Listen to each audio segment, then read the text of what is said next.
And we're back. You already know what time it is. It's R3's time where we read. I'm Naila. I'm your CEO and your founder of R3, Real Eyes, Real Lives, Real Lives, where we promote knowledge and self through education and activism. And what better way to do that than to read, write, and comprehend for your own overstanding. So we're jumping back into it. We are still reading Rock My Soul by Bell Hooks. Should have read chapters 3 and chapters 4. We'll be going over that today. Very interesting insight. And so I'll pass it over to the hostess with the mostest. Again, this is a book of Black people and self-esteem she's discussing. So the psychology behind the lack of self-esteem, and then just Black people in general with self-esteem. So I'm passing it over to the hostess with the mostest, and I'll be back. Okay, but we are on chapter 5. We needed to discuss 3 and 4. Oh, wow. Okay. Wait. You guys said read through chapter 3. Honestly, that's what we said last week at the end.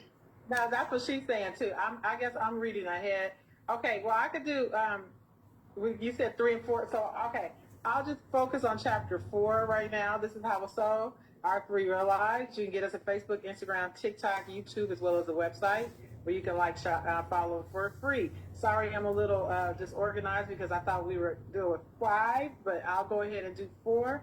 In chapter 4, she discusses and examines how the shame of the Black body became powerful tool for supremacy and how it continues to undermine self-esteem for generations after slavery. That argues that long before slavery, Europeans had already associated darkness with evil and whiteness with good. And during slavery, these beliefs were used to justify the dehumanization of Africans enslaved in America. They were not only shamed verbally, but through violence, and also their physical appearance, skin color, texture, hair, features made them inferior. And you see that still, threads of that still in our society today. When people talk about hair, nappy hair, you got good hair, bad hair, it's all stemming from that self-esteem issue. And what we got to do is look inward and not outward, because we need esteem of self and not look for others to validate or make us feel better about how we look and feel. And a lot of that racism was internalized. Lighter skin meant greater beauty because you had more accessibility to other things that maybe darker skinned people couldn't get. I mean, and it's always this running theme through a lot of Black people, and they were like, oh, you was a field slave, or you were a house slave, and those things that we say to ourselves, like, you think me being in the house made it better, being in proximity to this evilness? Okay, you weren't in a better situation because you was in the house. Okay, so that argument doesn't make any sense. The contradiction is what she calls a psychological splitting, rejecting racism in some areas while unconsciously reproducing the standards of beauty and values in others. She argues about Black women and girls with the heaviest burden, because you see a lot of times, especially in the movies and theater, it's very rare that you see someone like a Lupita example. She's very, very dark. The men tend to can be darker, and it's never an issue in society for that. But the women tend to go on a lighter side in this world that we living in. And in some families, children got teased for being too dark. I've had people tell me that, oh, my grandmother, she talked about me being too dark or nappy hair. And that goes all the way in Brazil. They have, I can't say it in Portuguese, or I think it's Brazil. It's called Better in the Race, and it shows a very African-looking grandmother with her lighter daughter who is biracial, and then the grandbaby is white, and it's a portrait, and it gets lighter and lighter, and it's called Better in the Race. That's what they call it out there. Yeah, also there's a need to decolonize our mind because the civil rights victories by themselves can't heal the psychological damage of the racism. True liberation is a resistance, the psychology of resistance, critical be critically vigilant about the message that we consume, and even looking at negative stereotypes on and on about yourself, about other people, how you look, how you weigh. We're always judging the outside standards and internalizing those standards and bringing them into our own world. There was, without challenging, this is a quote, without challenging and changing in fundamental ways, attitudes toward beauty in the consciousness of Black folks that have been shaped by the white supremacist thinking, no freedom gained by civil rights will free the colonized mind. So we just have to, it's a lot of stuff going on in this book. I mean, I guess this book is like you sitting on the couch of a psychologist and trying to figure out how to heal thyself. But that's about all I have for chapter 4. It just reminds us to struggle for liberation, not only political or economic, but of our own internalized hatred of ourselves. And yeah, so R3 Real Lives will keep on going. This is Rock My Soul by Bell Hooks. Back to you, kiddo. Okay, perfect. How do they find us? I said that at the beginning, but it's at R3 Real Lives, Facebook, TikTok, YouTube, YouTube. I don't remember. Okay. At R3 Real Lives. Okay. Instagram, TikTok, Facebook, and we have a YouTube as well. But yes. Okay, perfect. So yeah, we're just going to discuss chapters 3 and chapters 4. A lot of the information in all chapters 1 through 3 especially kind of coincide with each other. But I think we're just going to make some notes about chapter 3 and then discuss chapter 4. So chapter 3 is ending the shame that binds. And we talked about that briefly last week, which is probably why you were thinking of it, that we already read it because we kind of read the beginning of it about mocking and ridiculing, how that plays a toll, that has a toll on one's psyche. On one's psyche and their self-esteem for themselves as well. A few quotes from chapter 3.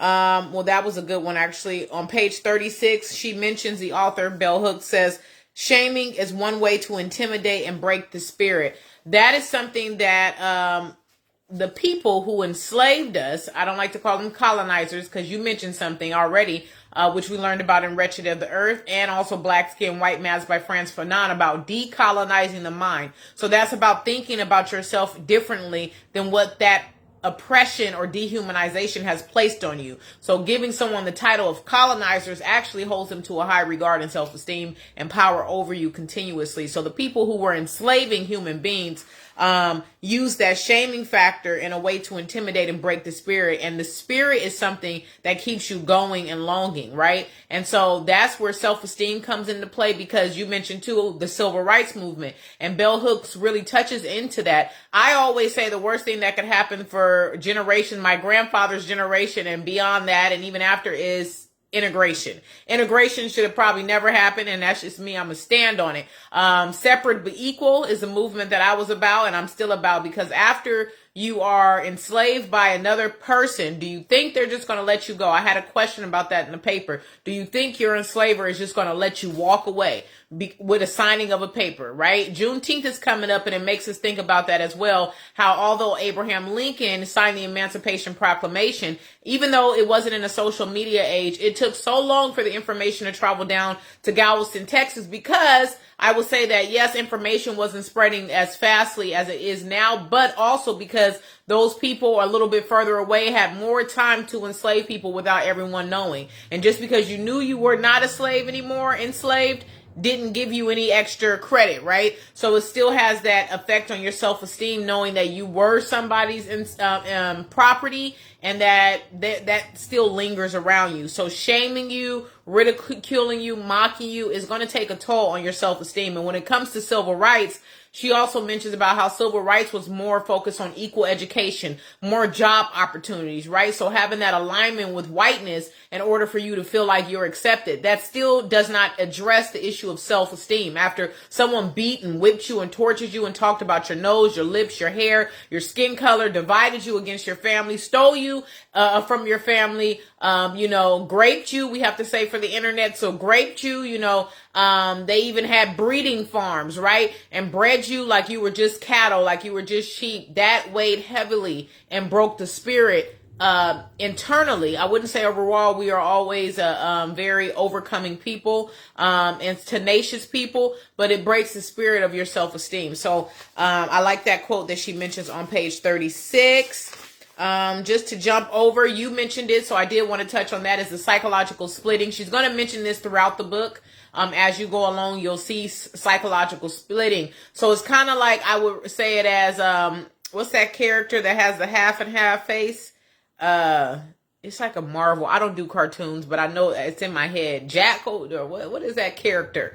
But anyway, it's like that, the psychological splitting. So living one way, but having, knowing yourself one way, so knowing thyself, and then having to split yourself in another form. Were you going to unmute and say it? Well, I don't know that character. Hasina. No? Two-Face. Two-Face. That was so easy. I don't know why I couldn't think. So yeah, I don't watch cartoons. Psychological splitting. So like the Two-Face character, right? And so she mentions this when we jump in over to chapter 4, about having integrity. So that psychological splitting and that two-face persona that happens amongst Black people weighs heavily on your self-esteem as well.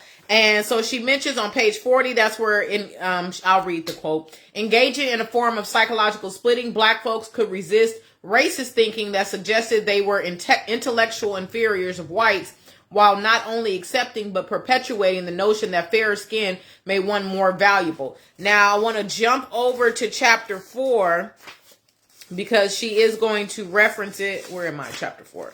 She's going to reference that again in connection with self-esteem. And see if I can find it. I know I highlighted something.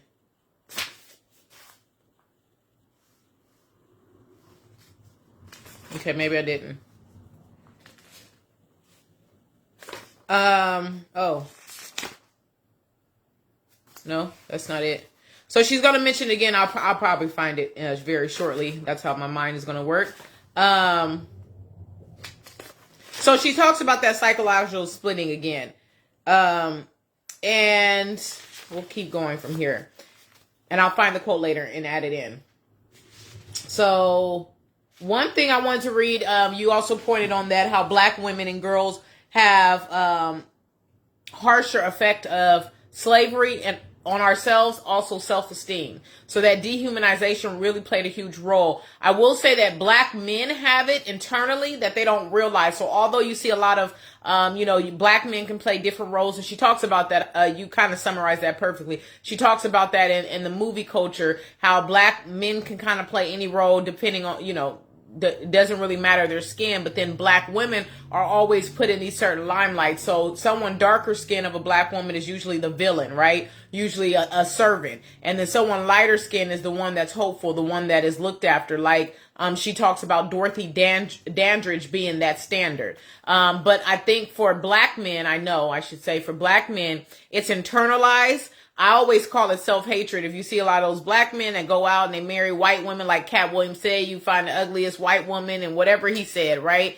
They do that because they have an internal hate, whether it's their skin color, whether it's their self-esteem. It still is in a reflection, but it's more acceptable because we do live in a patriarchal society. And I think that's important to note, that the reason why this self-esteem and this confidence and this spirit is more harsher on the Black woman and child is in Black woman and girl or child is because we live in a society that gives more to the man than it does the woman. And so always is going to be the man that comes first. So Black men fit themselves in that category, being a little bit closer to the white man, right? To whiteness, before Black women. And that goes, you can see it in voting rights, right? Black men got voting rights before black women did. It took several years until black women were able to vote. So we're always put down in that category, and it weighs heavily. Now, I did want to mention, because it was something that happened in the news recently, and although me, the Sticky Icky Truth, separate from R3,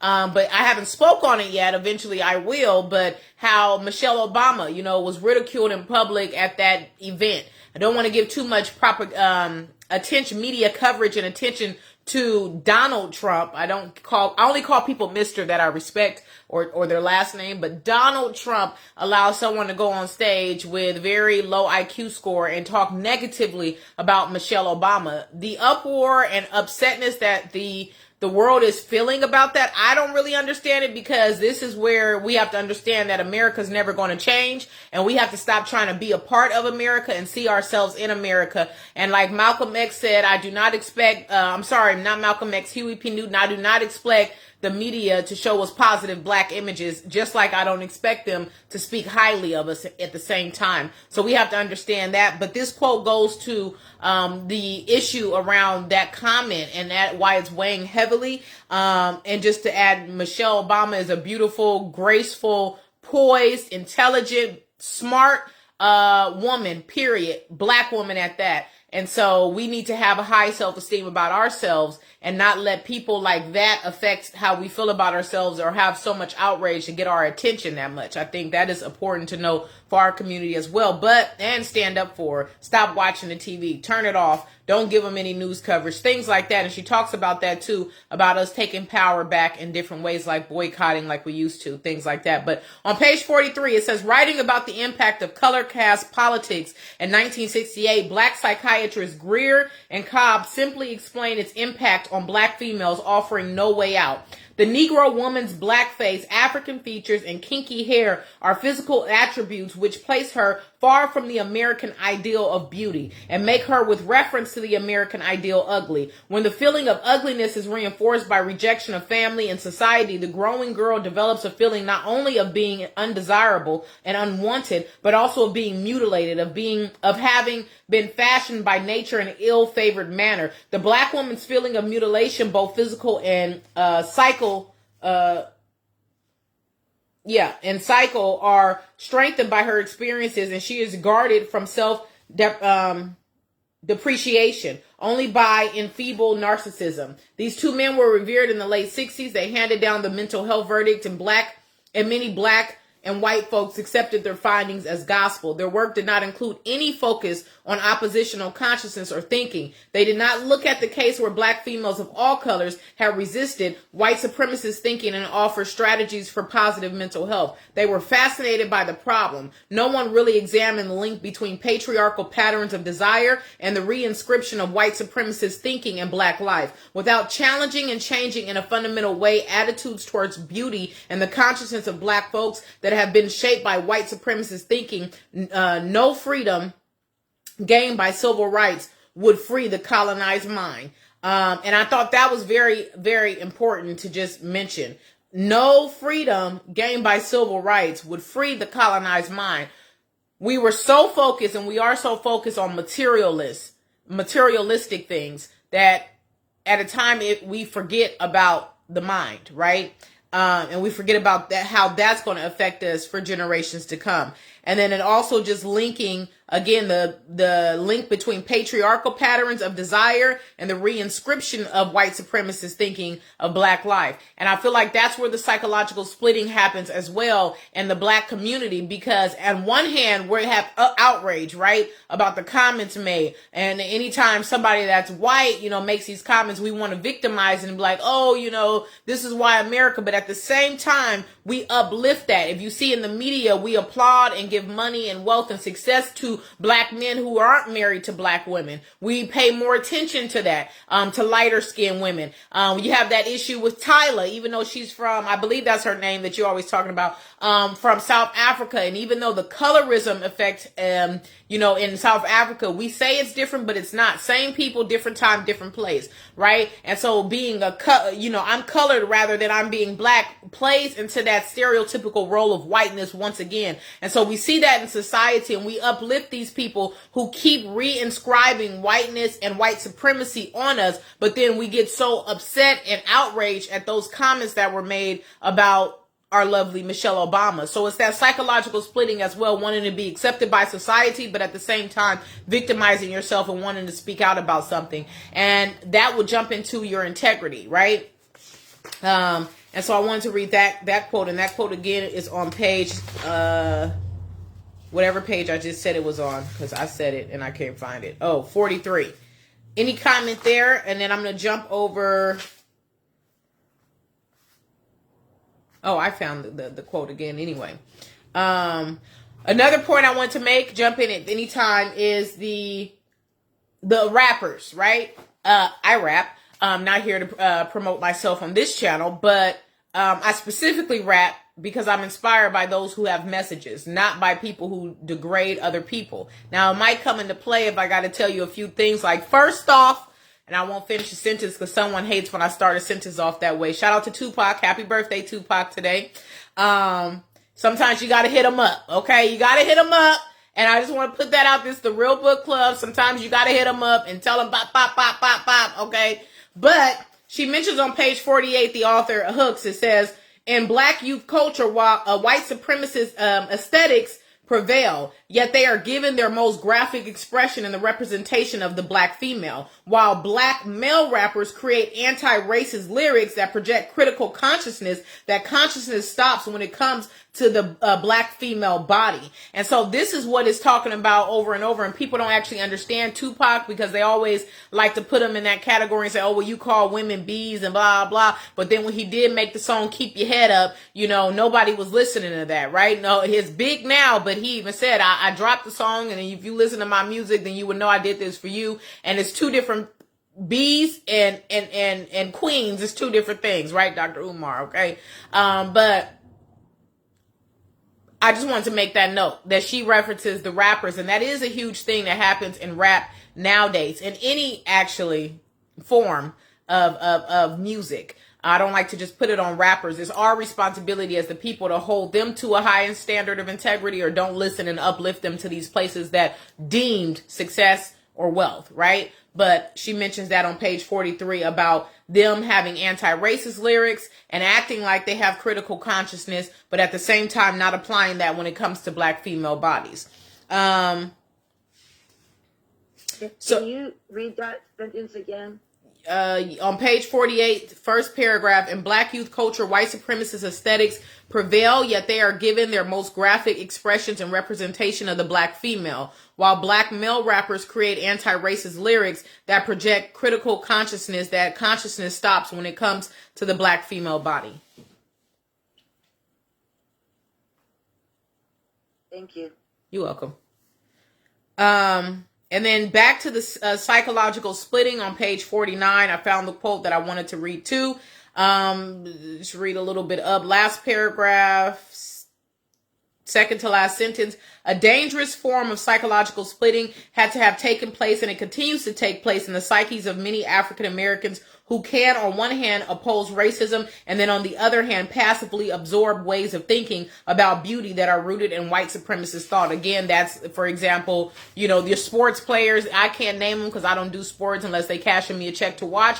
But the sports players that have their white girlfriends, white women, and white is interchangeable, like they interchange us. So they just might be not Black, okay? But they pick those before they pick a Black woman. And Dr. Umar made a very good point too when he mentioned, don't quote me what he said, but how he said it was basically like, okay, I understand if you got with one sister and it didn't work out, then you should have got another one. How you just go from, oh, I date a Black girl and we weren't seeing eye to eye, and you go straight to a white girl, marry her, have kids with her and everything.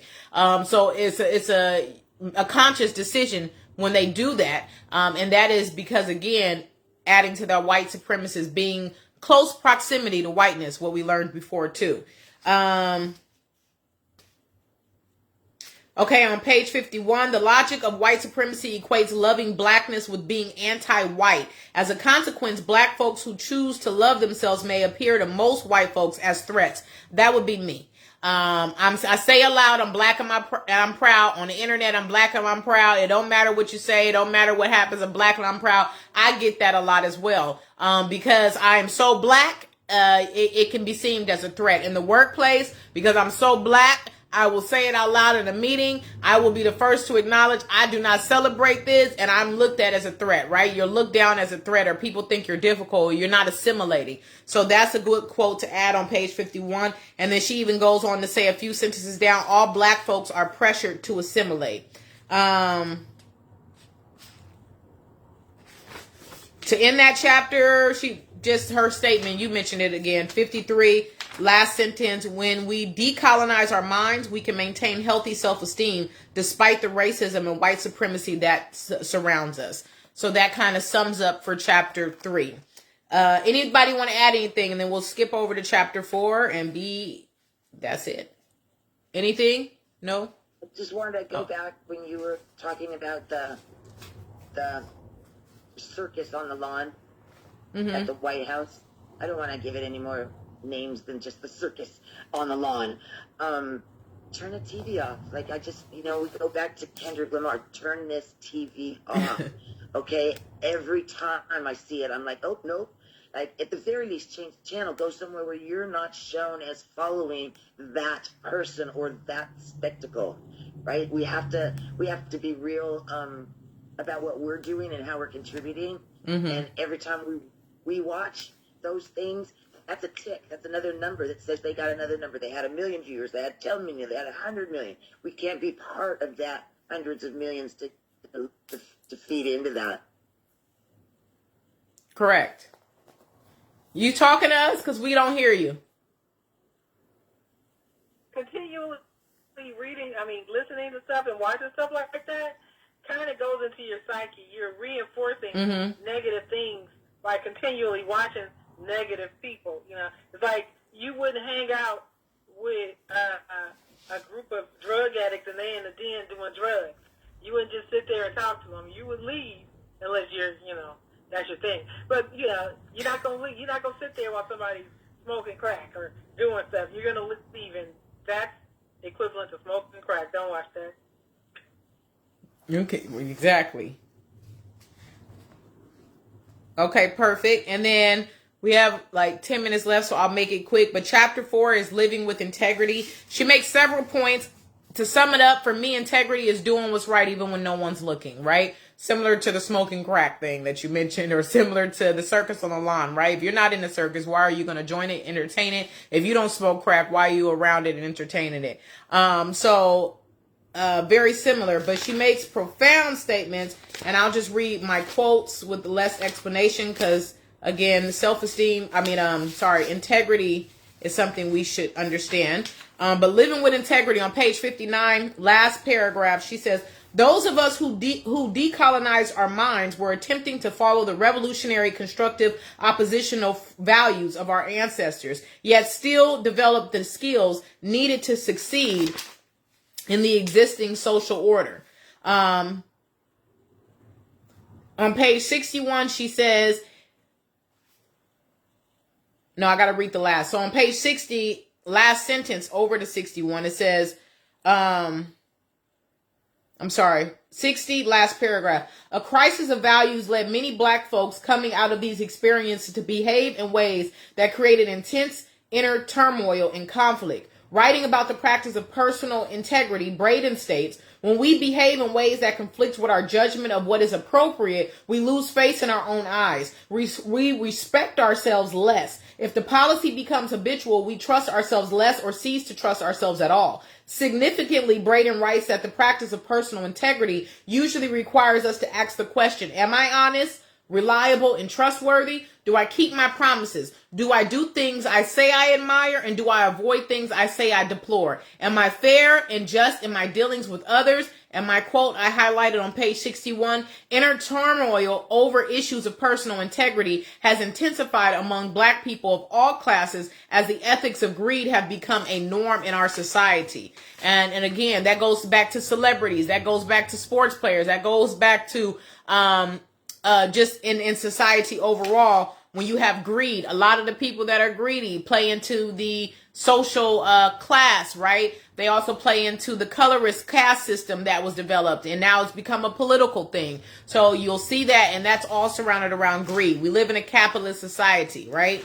On page 65, last paragraph, last sentence, it says, contemporary Black people dishonor our ancestral legacy of strong commitment to ethical behavior when we act as though being victimized frees us from the task of learning and practicing personal integrity.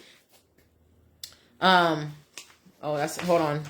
And then whenever the importance of integrity is denied, conditions are in the place for the maintenance of low self-esteem. One of the biggest cover-ups masking the low self-esteem of Black folks with class privilege is their projection of the problem onto lower class and poor Black folks. So that's a disenfranchisement of Black folks that we are projecting on. So I say this a lot with celebrities. You'll hear a lot when people say, oh, well, I made all this money, you should work hard. A lot of Black people will say that, okay? And a lot of Black people will say, they put all the problems on the poor and act like they don't have any themselves, but they don't have self-esteem just as much, right? They lack that self-esteem and that integrity, especially because how do you forget the problems of your people because you have achieved some type of success? A person that I look up to, Muhammad Ali, was getting interviewed, and I mention this a lot, but he was getting interviewed, and the man, I forget his name, kept asking him, why are you so concerned with Black issues? You're rich, you could do this. He said, yeah, I'm rich, I could buy this, I could buy that, but my people are still suffering. Therefore, I'm going to continue to talk about that. And so I really feel that once you hit a certain level of success, Maslow's hierarchy of needs, right? Hierarchy of self. Once you get to the top and you have that hierarchy of success, right? And the needs that you are established, food, water, and shelter, your resources, you have that confidence within yourself. You have a right to still speak up about the problems of your people. You can't leave them in the past or put it on the poor because the poor are still dealing with issues that you say to have overcome. So you should actually be giving them that information and still speaking on their behalf. But on page 66, and let me wrap it up, second paragraph, it says, we lack a language to talk about the low self-esteem of those who have material and career success. Yet when we consider the biographies of numerous Black entertainers or athletes who have attained economic privilege, unprecedented wealth, and fame, we can garner evidence of low self-esteem. You can see that very clearly. She also mentions in this book, Little Kim, how Little Kim talks about in an interview about her low self-esteem and how she did all this cosmetic surgery to make her feel better. Doesn't say she don't have it anymore. She was just kind of admitting her truth that she lacks self-esteem, even though she has reached this height of success. It didn't do anything internally. So then to leave off on page 66, last paragraph, sorry, I'm rushing through. I don't want to get cut off. So it says, Nathaniel Braddon, his quote says, the challenge for people, and it is not an easy one, is to maintain high personal standards while feeling that one is living in a moral sewer. Grounds for such a feeling are to be found in the behavior of public figures, the horror of world events, and in our so-called art and entertainment, so much of which celebrates depravity, cruelty, and mindless violence. All contribute to the practice of personal integrity, a lonely and heroic undertaking. And to end there on page 67, in the last paragraph, it says, we can and must resist such thinking if we want to have a psychological well-being. To live with integrity, we must dare to choose on behalf of our moral good, creating the necessary culture of accountability. Again, this is R3, Real Eyes, Real Lives, Real Lives, where we promote knowledge of self through education and activism. What better way to do that than to read, write, and comprehend for your own understanding? We have just done reading chapters 3 and 4, recapping about Rock My Soul by Bell Hooks. Make sure you guys get into chapters 5 and 6 for next week. I'm going to pass it back over to you guys. We have 2 minutes. Go ahead and wrap us up or add any comments. Sorry I went long. It's fine. How was Moses? I was trying to get the camera back on, but I can't do it for some reason. Anyway, there we go. This is R3 Real Life, and you can get us at R3 Real Life, Facebook, Instagram, TikTok, YouTube, as well as the website where you can like, share, and follow for free. We're reading Rock My Soul by Bell Hooks. It's looking at our own psychology and self-esteem as a community, and I think it's a healing book, actually. So at R3 Real Life, and we would go on to chapter 5 and 6 tomorrow, and then 4 and 5. 5 and 6. 5 and 6. 4 to 6. If you could do that, There's pretty short chapters. They're not that long. But Rock My Soul by Bell Hooks at R3 Realize. Like, share, and follow for free at R3 Realize Facebook, TikTok, Instagram, YouTube, as well as the website. You go onto the website, you can sign up to be a part of the R3 Realize Book Club, so you will be notified. At R3 Realize, you'll be notified of anything like the book club and any community activities that we're doing. Right now, we're closing out our scholarship. There's still time. There's always time to donate. So you can donate to the Willie James Milne Scholarship, or join the book club. We'll take both at R3 Realize. 3. All right. Anything to add? Less than 1 minute. All right. So I don't know. I can't see if Melody unmuted. I moved this box out my face. All right. So again, we're R3. We're Eyes. We're Lives. We're Lives, where we promote knowledge of self through education and activism. What better way to do that than to rewrite and comprehend for your own overstanding? Remember what self-esteem is. Hold yourself at a higher regard and have integrity. It's for yourself. It's not for anybody else. We'll see you next week. Read chapters 5 and 6. Peace, or we say 3. 3. Oh, let me get your 3s. Go ahead. 1. See me? Yep, got it. 3. 3.